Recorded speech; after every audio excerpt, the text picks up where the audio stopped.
Welcome to AI PM Simplified, the channel where we break product management down to what actually matters. No jargon, no fluff, just the mental models that make you think like a product manager. Let's get into it. Most people look at a product and see the surface, the screen, the packaging, the thing they hold. But a product manager, they see the blueprint underneath, the mechanics that make it work. So, in this video, we go past the surface and learn to see products the way a PM does. So let's start at the very beginning. So, what actually is a product? Philip Kotler gives us the cleanest definition.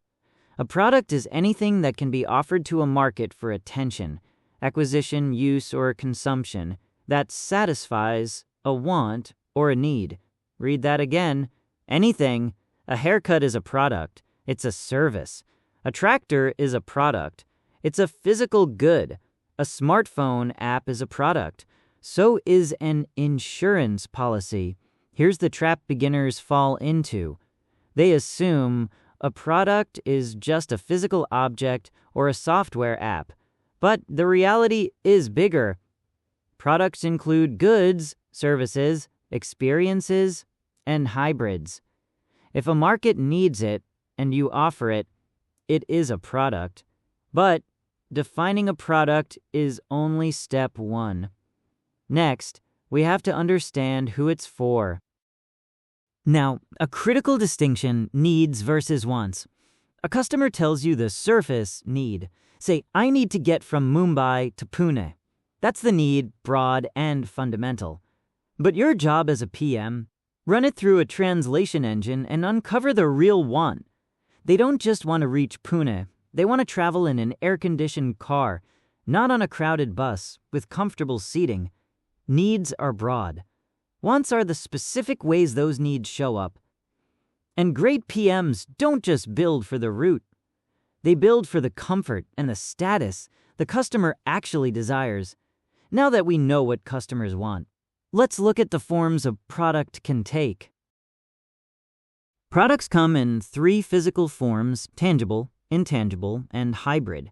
Tangible products have material substance and clear ownership. Think of a mechanical watch. You hold it, you own it. Intangible products are services. Non-physical, delivering value through experience. Think of an airline flight. You don't own the plane, you own the journey. And then there's the hybrid, where most modern products live. Take an electric car. The rubber, steel, and battery satisfy the tangible need to move. But the software, the routing, the AI, they satisfy the intangible need for safety and autonomy. Same logic for a smartwatch. Tangible hardware plus an intangible health tracking app. So far, we've stayed on the consumer side. But products don't just sell to people. They sell to businesses too. Let's shift to business products. The industrial blueprint.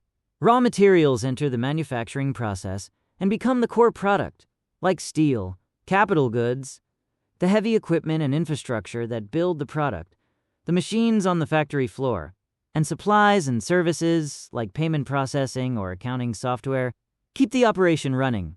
Here's the trap. Beginners lump all B2B products together, but notice the critical difference. Supplies and services support the operation. They never physically go into the finished product. Raw materials do. That distinction matters on the exam and on the job. That's how businesses buy. Now let's flip back to how everyday consumers do. Now the consumer side. Business-to-consumer products sit on a spectrum of involvement.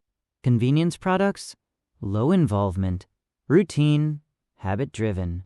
Your daily groceries. Shopping products, moderate involvement. You compare before you buy. Consumer electronics or perfume. Specialty products, high involvement.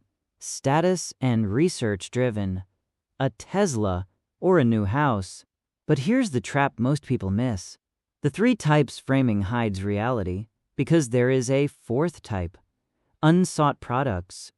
Consumers don't actively look for these. They're driven entirely by necessity or protection. Think life insurance or emergency services. Remember this fourth lane. It's exactly the kind of thing an exam will test. So we can sort products by involvement. But there's another lens that changes everything: how long they last. Durability changes how you as a PM search for product market fit. Durable goods are long-lasting with higher price points. Washing machines, automobiles, people buy them rarely. Non-durable goods, or FMCG, are fast-moving with short consumption cycles. Packaged food, cleaning supplies, people buy them constantly. So why does this matter? FMCG products generate rapid, frequent repurchases that gives you immediate data loops to validate fit. But durable goods, long, infrequent purchase cycles. So PMs have to rely on usage data and post-purchase satisfaction instead of repeat sales. Physical goods play by these rules, but there is a whole category that breaks them entirely. Digital products play by different physics than physical ones. On distribution, a physical product needs gradual rollout, complex logistics, inventory limits.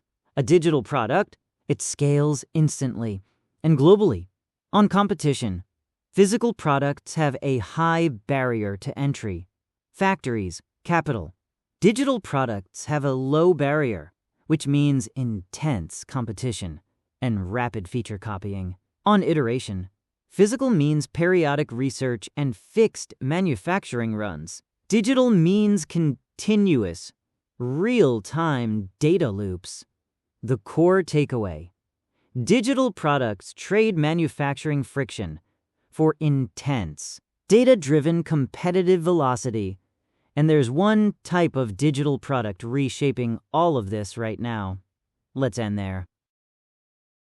Finally, the anatomy of an AI product. Picture an iceberg. Above the waterline is interface AI, the surface, front-end interactions where the user explicitly talks to it, voice assistants, chatbots. Below the waterline is backend AI, the depths, silent, behind-the-scenes data analysis, automation, and decision-making, fraud detection, OCR, dynamic translation. Now, the exam trap.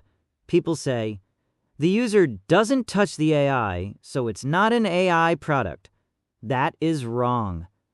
A fraud detection system that silently flags transactions. That's a back-end AI product. And here's the rule to lock in.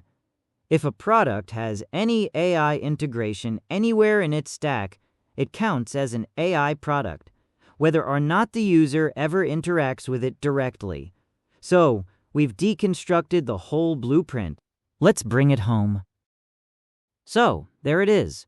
You now know how to deconstruct the market, products, needs, types, durability, and the AI stack underneath. But knowing what a product is, that's only half the picture.